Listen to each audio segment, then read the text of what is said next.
right. 18 October 2023. And today I am going to continue my discussion on the issue of dialogue. As you know, we've been talking about Nelson Chamisa and his call for dialogue to the president of Zimbabwe, Idi Mnangagwa. Nelson Chamisa has approached President Mnangagwa.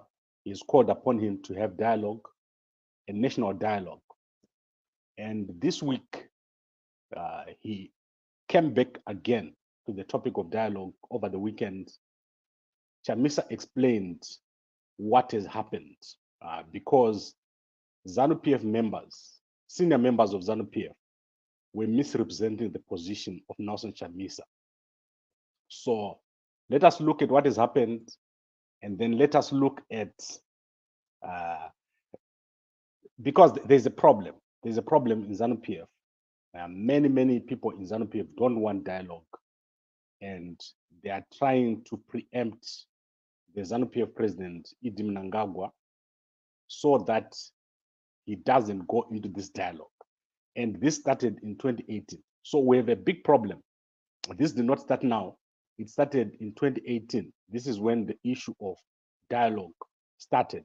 So Chamisa has been trying to approach President Mnangagwa, and you can see the story that I'm publishing here, or that I'm presenting here in front of me. This was in the Standard on Sunday. And Chamisa was forced to explain what is happening after all the misrepresentations by ZANU-PF leaders. And I'm going to show you the misrepresentation that is taking place here regarding the dialogue in Zimbabwe. It's a very serious problem, and it's not going to end soon until we have a mediator. So let's look at what Chamisa says here. Citizens Coalition for Change leader Nelson Chamisa says President Mnangagwa's ZANU-PF has indicated that it wants dialogue with the opposition to address the post-election logjam in Zimbabwe. Chamisa told the Standard that ZANU-PF made contact to him after the opposition party said it was disengaging from parliament and local authorities to protest against the recalls of legislators. Right, so if you look at what Chamisa is saying here, he is saying ZANU-PF have approached him last week. That is basically last week, they've approached him and said they wanted to talk. And the purpose of the talks was to unlock the post-election logjam. As I say to you here every day, nothing is moving in Zimbabwe. Everything has stopped in Zimbabwe. If you go to Zimbabwe right now, you go to the government, there is no policy formulation taking place. If you go to ministries, there's nothing happening there. Ministers are just sitting there doing nothing. President Mnangagwa is trying his best to go around and open a thing here or there. But eventually, this whole thing is going to collapse. It's a house that is built on sand. There's nothing here in terms of the Zimbabwe government that was there previously was actually stronger than the new government after the election. President Mnangagwa needs this dialogue. And this is the problem that Chamisa is indicating here. So I'm giving you Chamisa's side. I'll eventually give you what Ostalo said today. But in terms of what Nelson Chamisa said to the Standard on Sunday, he was approached by ZANU-PF, and ZANU-PF wants dialogue. But in public, through people like Joe Charamba, Joe Charamba belongs to a certain class of people. That is very dangerous to Zimbabwe because he's been in the system for a very, very long time, during the Mugabe era, during the Mnangagwa era. And the guys who are coming from the Mugabe era, especially the guys sitting in the president's office, they have inherited the practices that they were following in the Mugabe government. And this is why President Mnangagwa has eventually failed to deliver his mandate, because the culture of Mugabe is now running also in the current president's office. And that culture is a culture of just centralizing power for no purpose. They don't do anything new. And this is what is happening here. So let's go to what Joe Charamba said. And I want to unpack the three incidents that he cites, and I will show you why this is fake. Joe Charamba is basically peddling here. He's peddling falsehoods against Chamisa. Chamisa is not, and I'm not a Chamisa spokesman, by the way. I'm just letting you know that I know for a fact that Chamisa has got good intentions. Chamisa wants things to work in Zimbabwe. And as Zimbabweans, we need to encourage what Chamisa is doing. It's progressive. That is the right direction that Chamisa is following. It's not like, so we're looking at the Herald, a whole newspaper of a country wrote this thing. Chamisa's blatant lies exposed, on talks exposed. Now, you can see this headline is on the 16th. That is 16th was on Monday. So George Charamba had the whole weekend to cook this thing here, where he said, from as early back as 2018, CCC leader Nelson Chamisa sent various envoys, who included journalists, businessmen, and church leaders, to open talks with President Mnangagwa, but all his missions collapsed as they were predicated on deceit, dishonesty, and double standards. So here, the people that are mentioned, so between 2018 and 2023, Mr. Chamisa sought to engage the president through emissaries, including an audacious attempt to rope in Vice President Chiwenga. The other intermediaries he approached include Rev Mtata, the Secretary General of Zimbabwe Council of Churches, Bishop Nehemiah Mtendi of the ZCC, lawyers and journalists. And the lawyers that he's talking about here is Opo Chingono. Apparently, Opo Chingono approached the government of Zimbabwe on behalf of Chamisa. Rev Mtata, remember here the 7-year Sabbath suggestion, not only Rev Mtata, but the other clergymen, and also Rev Nehemiah Mtendi of the ZCC. And he also says Chamisa went to Sweden and talked to the guys in Sweden to assist with getting this dialogue running. And here, what Charamba says is that the dialogue failed because Chamisa failed or refused to assemble a team. Chamisa wanted to do the negotiations himself. So he wanted to talk directly to President Mnangagwa, and not only talk to President Mnangagwa, but he was willing to give President Mnangagwa the power to rule forever without any conditions. And this is where I say George Charamba is not telling the truth. The truth is that Nelson Chamisa has always been open to dialogue, but there has been one condition. The dialogue must be political dialogue. It can't be general dialogue. And I forgot to mention that George Charamba says that he's related to Nelson Chamisa. And so they actually had a conversation where Chamisa himself personally approached him to go to President Mnangagwa and have a conversation. He also refused to talk about the letters, the very public letters that Nelson Chamisa published, where he said he wanted to talk to President Mnangagwa. So there's nothing new. And as I said, Chamisa is doing the right thing. He needs to have dialogue with ZANU-PF. But his conditions have been clear. The dialogue must be political. It must be at an equal level. So President Mnangagwa on one side, Nelson Chamisa on the other.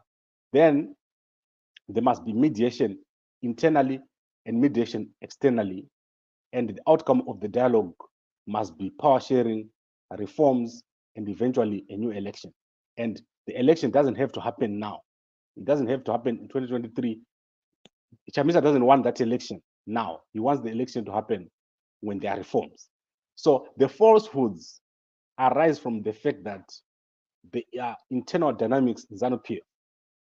And as you know, President Mnangagwa is going through his last term. And the target of this, which I'm going to unpack, I wanted to unpack this a few weeks back, but I got busy. The target of all this, why they don't want Nelson Chamisa in the dialogue, is obviously VP Chiwenga. There are guys who want to block him in ZANU-PF from ascending. This is clear to me. When I look at it, it's clear to me, very, very clear. VP Chiwenga is not going to ascend easily. These guys, they've got someone else they want to be in office. And you know the hierarchy of ZANU-PF. Yeah. After President Mnangagwa comes VP Chwenga. After VP Chwenga comes VP Mohad. Mohad is disqualified from being a president. So the threat, he's disqualified because morally he cannot be a president after what happened. So the next person that is supposed to be president, and next week, ZANU-PF is having their policy conference. So President Mnangagwa is slowly supposed to be handing over now to VP Chwenga. And the guys behind the scenes are cooking up all these schemes so that they eventually link Nelson Chamisa to VP Chwenga or General Chwenga, and he will eventually not be able to ascend. I'll tell you soon who is going to ascend, who is supposed to ascend. And this is very, very clear to me. After my analysis, I've realized that this is the actual game which is being played. So now let's go to what Ostalo said today, and then we'll wrap this up. Can say their views, what they think. We have defined the crisis in this country. Number one, and we're not doing any clampdown on our position, that the election on the 23rd was flawed, that Mr. Mnangagwa has no mandate from the people, and that the solution to resolve all this is a fresh and credible election. So they can say what they want to say. We have pronounced ourselves very clear. And this position is not just a triple C position, but it's a position that has been confirmed by citizens, that we want a fresh election in this country, that the election on the 23rd was flawed and it did not reflect the will of the people. And more important, that this election did not meet domestic, constitutional, regional, and international standards of a free, fair, and credible election. So they can say what they want, they can shout on top of the mountain. SADC has produced its final report. The African Union confirmed itself. The EU Observer Mission confirmed itself that the election was flawed. What does it mean when the election is flawed? It means the outcome is not credible. So it's not a triple C position. It is a collective Zimbabwean position. And Zimbabweans went to vote. Are you aware that more than almost 1 million citizens here in Harare were denied of their right to vote? More than 300,000 Zimbabweans staying here in Harare were not given an opportunity to vote because of the deliberate suppression. Are you aware of what happened in Malikale? So all this is not a triple C position. It is what happened, and ZANU-PF must respond to the question of holding election in an unfair condition. That is the big question in this country. So they can say what they want, but the position is known. It is public. It is clear as a God's spec. And then on the question of our demands, I think I've answered that. We are very clear that we must dialogue as a way to take the vote back to legitimacy. And the expected outcome of the dialogue. The expected outcome of the election is to make sure that if SADC comes in, we're able to scaffold the process to take us back to legitimacy.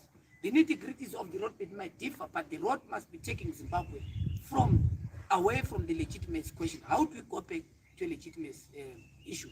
Is making sure that we hold a credible election, so that the outcome of that election, it doesn't matter who the winner is. The loser is able to congratulate the winner, and we're able to build our country. I hope that's the last question.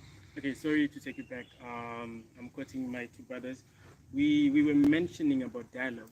So I want to understand clear, is this dialogue opting for a GNU, or is this dialogue opting for a re-election, given that the government mentioned about not having re-elections? Someone commented while we were having our Twitter space today, the country currently doesn't have funds for a re-election. So I want to understand, when you said you want to do a dialogue, is it we are sitting for a GNU, or we are sitting so that you can have a re-election? I think we... Sorry, Honorable. How do you continue to demand for a dialogue that ZANU-PF has already said you can only do that through Poland? Look, let me answer my brother very clearly so that you understand. We are not interested, unequivocally. The Citizens Coalition for Change, as led by President Advocate Nelson Chamisa, is not interested in any forming of a government of national unity. We have said, let us dialogue on the question that is affecting Zimbabwe, a question of a stolen election, a question of an illegitimate government that is born out of a flawed process. so that we are able to take Zimbabwe back to legitimacy. And that legitimacy. Right. So this is very, very clear.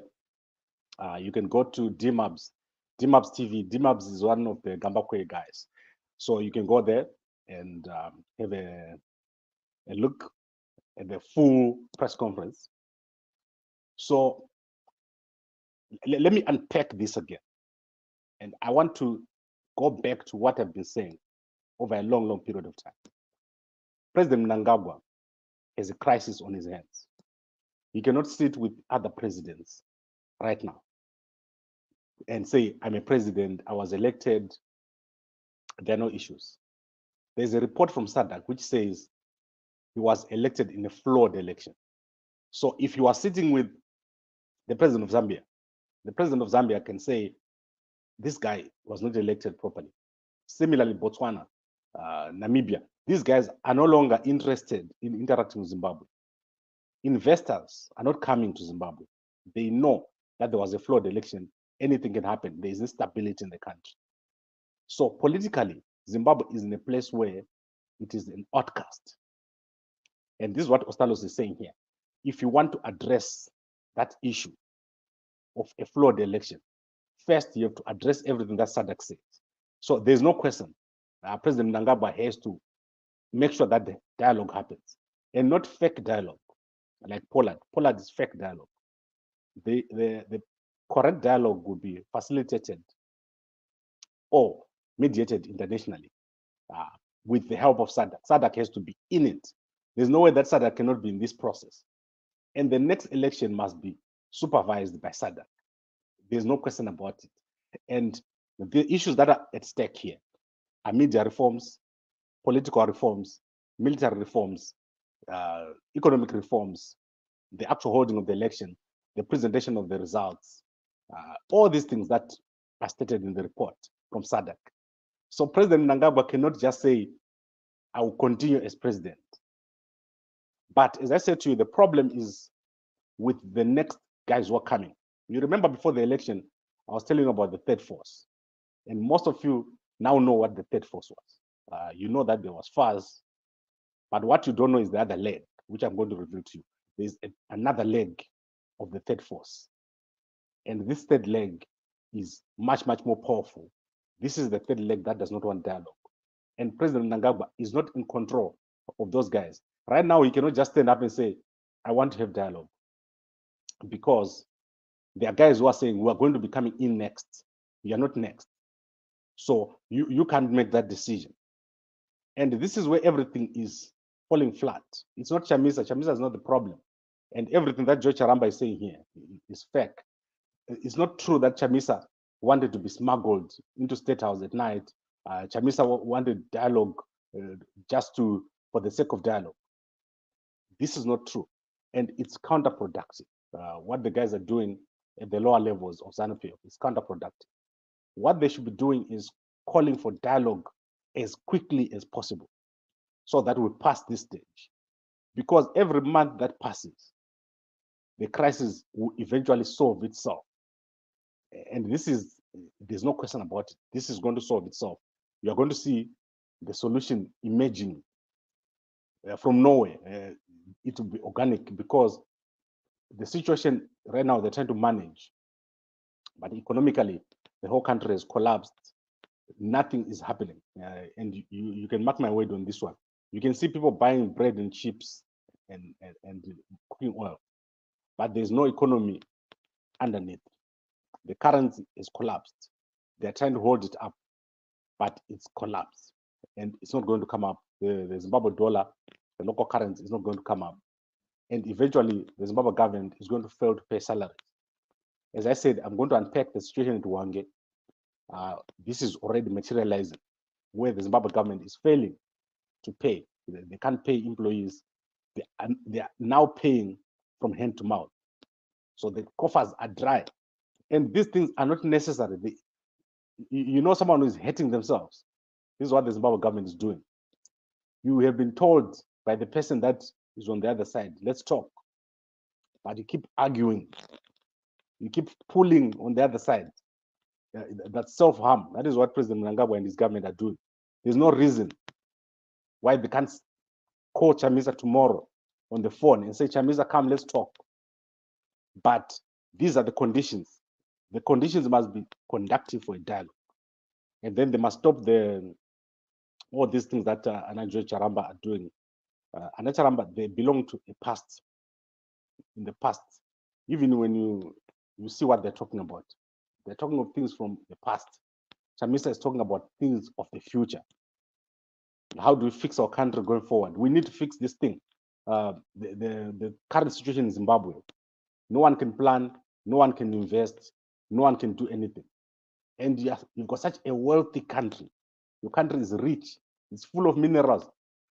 After South Africa, Zimbabwe is probably the richest country in Southern Africa, and smaller, easier to manage. The people are friendly and they are obeying to the government. They don't fight. So you have a perfect country. I think Walter Mzembe used to call this a peace dividend back in the Mugabe days. We got peace in our country. People are peaceful, they are loving. The government, they've given them multiple chances to fix the situation, but you don't fix it. As the Zimbabwe government, they keep thinking they can draw a last piece of blood from the people, and they're like vampires. They never get satisfied with this blood that they're drawing. So this is the situation, and every day that passes, the situation gets worse and worse. And as I said, we're going to unpack this as it develops. The dialogue issue won't go away. The SADC report won't go away. And Zimbabwe is getting more and more isolated because people are going to other things. There are other pressing matters in the world, and people are moving on. So we need to solve it ourselves. And people like Revim Tata, people like Shingono, people like all the people mentioned here for trying to help with the dialogue. They're not bad people. They are helping the country to do well. So this is what Anacharamba, they mustn't be beating their own chest saying we are refusing dialogue, we are refusing dialogue. It's not something to be proud of that you are refusing to fix the situation that you've made worse. Because remember, it's President Mnangagwa and his government who made it worse. So they mustn't beat themselves on the chest to say we're not having dialogue. For what? What are you happy about there? If Chamisa says let's have dialogue, it's not a sign of weakness. It's actually a sign of strength. Now, let's my brother Manas Chibanda, thank you very much. You should go and subscribe to his channel. He's got a big YouTube channel there based in Namibia. And let's see who the other guys are here. I think basically everyone understands the issues here. They understand what's going on. Let's see what Terry is saying. Gambakwe ED is running this country like a tuck shop. He's selfish. He doesn't care about us Zimbabweans. I don't think so. Let's unpack this thing of a team, right? And I want to go into it. When President Mnangagwa says bring a team so that we can negotiate, it's all over in that article. Go to the Herald of Monday. They keep saying they want a team. So President Mnangagwa wants to negotiate. The problem is President Mnangagwa does not want to negotiate in a fair manner, in a way that will produce a result, which is a dialogue with the mediator, a dialogue which is in equal terms, and a dialogue that is national. So it must be a political dialogue. It's not a Pollard. It must be a political dialogue for power sharing. Chamisa must eventually end up with power sharing, not a GNU. If you come to South Africa, they've got different governments here. Here in the Western Cape where I am, there's the government here with a premier from the DA. If you go to KZN, I think probably there's another government there. There are different governments. People can coexist. Zimbabwe, they're even failing to implement devolution. They don't want anything which is not centralization of power. And they can't run the government. The guys in Zimbabwe can't run the government. They're not capable of running the government. You saw what we were talking about last week of the Reserve Bank. Everything, right now, if I want to analyze any government institution, I can just pick anything today. And tomorrow we'll come up with disaster. Everything that is happening in the government of Zimbabwe is disastrous. If we take Zinara, if we take Net One, if we take Noxim, all those companies are a disaster. And this is clearly under the leadership of President Mnangagwa. There has been no delivery. The roads that he's been building, they are falling apart. If you go to Bedbridge and you are driving from Bedbridge to Harare, our car, I bought a new car and we're taking it to Zimbabwe. We almost lost not only our tires, but also almost lost our engines because the detours go for 40, 50 kilometers. These detours are now the new roads. And you can clearly see that there are certain portions that are fixed where proper contractors are doing work. And then there are portions which are being done by cronies and hoodlums, which are not fixed. And all the way to Harare, there are those portions where for 40 kilometers, there's nothing. And then you drive again for 20 kilometers, drive to the Bulawayo Bedbridge Road. If you do it after 6, you will lose your life. This is how bad the situation is, because there is no cohesive program in President Mnangagwa's government.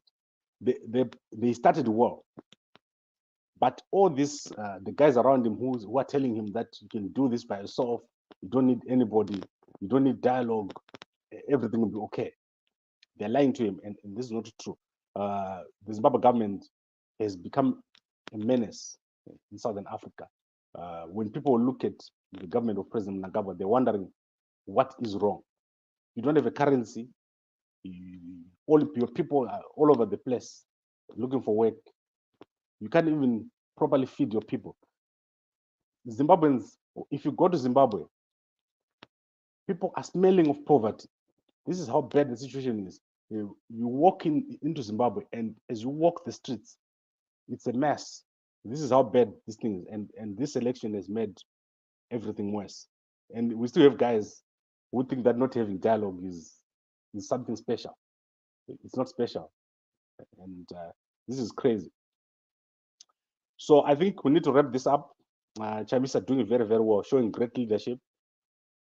And I know eventually President Mnangagwa will have to respond to this. If he doesn't respond to this, I've told you guys, something is going to solve itself. The situation will solve itself. And this is a reality. So I'll come back when we want to talk about who exactly is going to be the next president. As I said, the ZANU-PF conference is coming next week. I think it's on the 26th or 27th, somewhere there. They're going to be holding their policy conference now. President Mnangagwa is slowly being phased out, and the new guys who are supposed to come in are already making their plans. Within the next 2 years, President Mnangagwa will probably be doing half of what he's supposed to be doing now. But if he doesn't fix this situation now, that term will be very difficult to finish. He needs this dialogue more than Chamisa, and it's a fact. So thank you very much for watching, everybody. And let's talk again very, very soon. As I said, Dr. Mteneri is still away. There's a bereavement in the family. So as soon as he's back, I'll be getting some relief. I'll be getting other guys coming in to assist me also. But thank you very much. And I really enjoy talking to you. Please go and look at the interview, the full press conference by CCC on DMABS TV. One of the guys started here at Gambako Media. And also go and subscribe to all the other channels. There are lots of young people coming on and producing great content in Zimbabwe. Thank you very much and good night.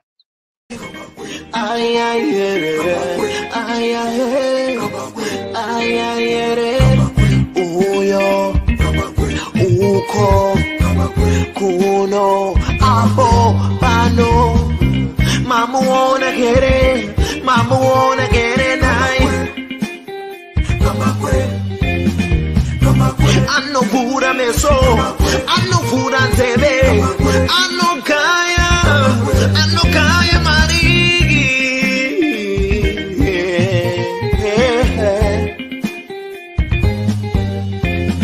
kama kwetu tikomo kwetu tikomo usasai kama kwe anokaya marigi kamba kwe uyo anotara mari anogaya mari garai mamunzo pane nyaya pano zvamunoda kunzwa zvinotaurwa pano madiko kumunzwa mugovane.com gambakwe vanogaya mari vanotaura mari vanosiya mari gambakwe vanotaura feya kuti pamberi zvichafamba sei vanhuterere zvikubatsirei mukufamba kwenyu zvikubatsirei mirai ndikudze kuti chokwadi pano chizere gambakwe vanogaya